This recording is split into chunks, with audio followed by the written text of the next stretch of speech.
Sugar பேஷண்ட்ஸ்க்கு இந்த recipe ரொம்ப ஹெல்ப்ஃபுல்லாக இருக்கும். சுகர் பேஷண்ட்ஸ் இல்லாதவங்க கூட இதை ட்ரை பண்ணுங்கள். ரொம்ப ஹெல்த்தியான ரெசிபி. ஆவாரம்பூ கூட்டு. ஆவாரம்பூவில் இருக்கிற சின்ன சின்ன காம்பெல்லாம் எடுத்து 2 தடவை நல்லா அலசி எடுத்து வச்சுருக்கேன். இது அப்படியே இருக்கட்டும். முதல்ல பருப்பை வேக வச்சு எடுத்துக்கலாம். 3/4 கப் துவரம் பருப்பும் 1/4 கப் பாசிப்பருப்பும் எடுத்துருக்கேன். இதை நல்லா கழுவி அது கூட ஒரு வெங்காயத்தை கட் பண்ணி சேர்த்துக்கிறேன். 4 பச்சை மிளகாவையும் கீறி சேர்த்துக்கலாம். பருப்பு வேகிற அளவுக்கு தண்ணி சேர்த்துக்கோங்க. 1 டீஸ்பூன் மஞ்சள் தூளும் சேர்த்து குக்கரை மூடி 3 விசில் வச்சு எடுத்துக்கோங்க. வீடியோ பார்க்குறவங்க நம்ம சேனலை சப்ஸ்கிரைப் பண்ணலைன்னா சப்ஸ்கிரைப் பண்ணிவிடுங்க. உங்கள் ஃபேமிலி அண்ட் ஃப்ரெண்ட்ஸுக்கும் ஷேர் பண்ணிக்கோங்க. 3 விசில்லையே பருப்பு நல்லா வெந்துருச்சு. இப்போ இதையும் எடுத்து வச்சுக்கோங்க. இப்போ கடாயில் எண்ணெய் சேர்த்துக்கலாம். எண்ணெய் காஞ்சதும் 1 டீஸ்பூன் கடுகும் 1 டீஸ்பூன் ஜீரகமும் சேர்த்து தாளிச்சுக்கோங்க.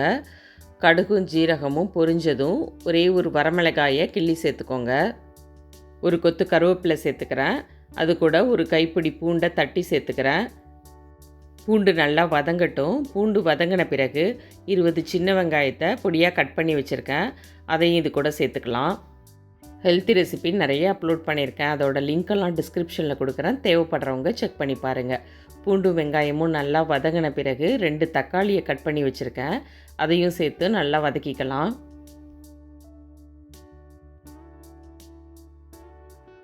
தக்காளி நல்லா குழைவாக வெந்துருச்சு. இப்போது க்ளீன் பண்ணி வச்ச ஆவாரம்பூவை சேர்த்துக்கலாம்.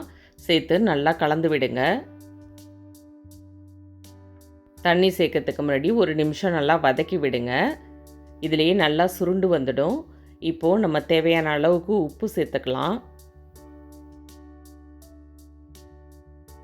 அடுத்ததாக 1/4 ஸ்பூன் குழம்பு மிளகாய் தூள் சேர்த்துக்கிறேன். இது வீட்டிலையே ரெடி பண்ணது தான். இது எப்படி ரெடி பண்ணுறதுங்கிறத வீடியோ நம்ம சேனலில் அப்லோட் பண்ணியிருக்கேன். அதோட லிங்க்கை டிஸ்கிரிப்ஷனில் கொடுக்குறேன். தேவைப்படுறவங்க செக் பண்ணி பார்த்துக்கோங்க. இது எல்லாத்தையும் நல்லா கலந்து விட்டு இப்போ கூட்டுக்கு தேவைப்படுற அளவுக்கு கொஞ்சமாக மட்டும் தண்ணி சேர்த்துக்கோங்க. அதிகமாக தண்ணி சேர்த்துற வேண்டாம்.